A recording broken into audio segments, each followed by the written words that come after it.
Hey, what's going on, guys? This is JD. Coming back at you with another build video for MagDK. I one-shot a Nightblade the other day in TrueFlame, and I posted the video on YouTube, and I had some people asking me, hey man, what are you wearing? I don't see where this damage is coming from. So normally you guys know me to be in a heavy builds. This is a light build that I put together. Now, it is not a cheap build, so keep in mind whenever you make this build, you're just on gear, you're going to be probably spending a minimum of 200 to 300k, maybe even more than that, because a lot of these pieces are still very expensive, and with next patch coming, they're probably going to be even more expensive. So let's go ahead and jump into what I'm wearing. So I've got 2-piece Bloodspawn, both in pin as usual. Now these, for that video, I had max stat on all of my pieces. Now I'm going to be going tri-stat glyphs. For those of you who don't know what they are, they're Hakeju glyphs. You have to get them in IC. So you'll have to go down there and farm some Telvar if you want those Hakejus, or you can buy them for an inflated rate on the market as well if you only have gold. So I'm wearing Alteration Mastery on the body, all impin. Now what this is going to do is that's going to give us our 6% reduction and some spell critical with a bunch of recovery. Now keep in mind this 6% reduction is also going to affect the block cost, dodge roll, and break free. Amazing, amazing, amazing, while also reducing all of your abilities as well. Now on the jewelry, I've got 3-piece sun jewelry with sword and board. Now I've got full damage glyphs on the jewelry. Now these rings are going to be going gold as soon as they come out on the vendor. I will be buying them. I only have one gold necklace right now, and that's going to allow me to get just max stat out of everything. It's kind of min-maxing at that point. If you can't afford gold or you don't have the AP to get it, by all means, go purple. You're still going to spend about 30k for the jewelry though. I mean, it's still pretty expensive. And then the sharpened sun sword's probably still going for about 100 to 150k. So you're going to be paying a lot for if you want the sword. I chose the sword so I can go dual wield if I want. Now I run an impin shield with the Hakeju glyph on it already. Now keep in mind these are about 25k. If you want to go sturdy or if you want to run divines and reinforced, totally understandable. I would prefer divines and reinforced on my back bar. But being that I'm in light armor, I do like the impin. It makes me feel a lot more tanky. I run defending on my back bar. It doesn't matter if you get a sword, a dagger, it doesn't matter. Just want defending on that back bar. It's going to give us good resistance. So, I mean, look at the change. So here's our resistance unbuffed. Now back bar unbuffed. See the big difference? It's a pretty noticeable difference. So let's go ahead and I'm going to dive into, stats, the full stat tree, what we're looking at here. So this is the back bar. Now let me go ahead and switch over to the front bar real quick. So we're sitting at 36,000 max magic on the front bar because I run entropy on the front bar. 25k health. Now keep in mind this is because I run structured entropy, so your back bar is going to be looking a little bit less, so you're going to be sitting at about 23.5. And then max stamina is the same. Now keep in mind all of these stats are going to change once I get these glyphs changed, but that's what I'm going to be running. If you want to run max magicka stat glyphs, that's fine, but I would like more health and more stamina. But so 15.5k on the stamina bar. Now this is spell damage unbuffed. Let me go ahead and change the skill real quick for you guys so you can see what we're sitting at buffed.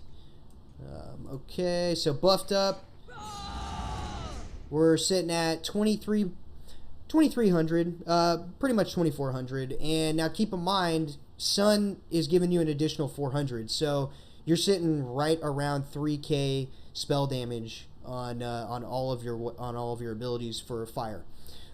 Everything else is going to be sitting at this right here, the 23.7. Now spell critical is 35%, which is fine. It's really nice, especially when you're trying to heal yourself a quag. Now critical resistance 28, about 2900. I think that's a really good spot. I like to sit there. Now we got 9k pin. That's also because of CP tree. So and then our magicka recovery is 1363. Now let's look at abilities real quick. So our whip only costs 1792 because of Alteration Mastery. Now keep in mind next patch you're gonna have to run reduction on jewelry. You're not gonna be able to get away from that because they're nerfing reduction so much. So let's go ahead and I'm gonna put back on entropy here. Now, you could run Mage Light here if you wanted to and run your buff on your back bar. I totally get that. Or if you want to run Engulfing Flames and your buff on the back bar, that's fine with me. So bar setup is looking like this. Flame, Burning Embers, Burning Talons, Fossilize, and Entropy with Leap. I played around with Shooting Star, but being in light armor, I don't like waiting for 188 ultimate. I really like Leap. It's up all the time. 118 ultimate is nothing. So let's go ahead and jump to that back bar. I run Coagulating Blood, Igneous Shield, Volatile Armor, Elusive Mist. God, this ability is amazing. If you don't run it, please run it. It's probably one of the best abilities you can run on a Magicka-toon right now. And then I run Dragonfire Scale with Standard of Might on the back bar. And the reason why I run Standard of Might is because when I get in those sticky situations in a tower, where I'm fighting a lot of people, that 15% damage reduction is really, really nice to have. So let me jump back over to stat real quick and show you guys what I run here. I run Tri-Stat Food. That's going to give us all that stamina and everything that we need, health, everything. It's really good. Now, I'm also Stage 4 Vampire for the increased regen. And then for my stone, I'm running the Atro. I like the recovery. 198 recovery, it's a lot. It's like having, you know, one piece of jewelry basically. So let's go ahead and jump into CP. So CP, I run 100 points into Elemental Expert. I got 25 into Spell Erosion. That's how we're getting that 9k spell pin. Now, next patch, I'm probably going to move this over to Blessed. And because we're not going to be dealing with a whole lot of heavy armor next patch. And the guys that we are dealing with in heavy armor aren't going to be doing any damage. So at that point, I don't really care. You know, I could care less about this. I would rather the healing. So then I run 75 into Thaumaturge. It's going to give us Exploiter, that 10% damage to off-balance targets. Now keep in mind, as a DK, you knock people off-balance a lot. So Exploiter is really nice to have. I run 39 in Resistant. That's going to give us that extra critical resistance. It's going to put us up to that, close to that 2,900 resistance. I run 41 into Thick Skin because there's so many dots right now. And then I run a 60-60 split in Hardy and Elemental Defender. And then, so as we keep moving on here, I run 100 in a Magician for that full 16% reduction on Magicka abilities. Now, I run 34 in our Arcanist. We don't really need a whole lot into this. I prefer having 39 in Tumbling for that extra 10% and 27 in Shadow Word for an extra 10% on block. So, I mean, that's the build. Keep in mind, if you're not used to using heavy or light armor, it's going to take a minute to get used to, but you're going to hit like a truck. You hit really hard, but you're really squishy too. Well, I'll take it back. You're not really squishy. I mean, just DK in general is just hard to kill. So you're going to have, it's going to take a lot of people to kill you. Nightblades it's a little bit easier for them to one-shot you, but I mean, it's whatever. It's a Nightblade. So just looking over everything real quick, just kind of give a quick recap. I want to do the gear one more time. Keep in mind, all of this gear, this sun stuff, all of this is really expensive. If you can't afford this build, you could probably, instead of using Alteration Mastery, you could run Seducers with Sun, and it would probably be just as effective. I prefer to use Sun because it's 100% uptime. I don't like BSW because you don't have 100% uptime. And I mean, I know it's a lot of damage, but there's a lot of times where you have to go in, you just do a couple abilities, then you need to get out and heal or LOS. You know, you need to line of sight people a lot.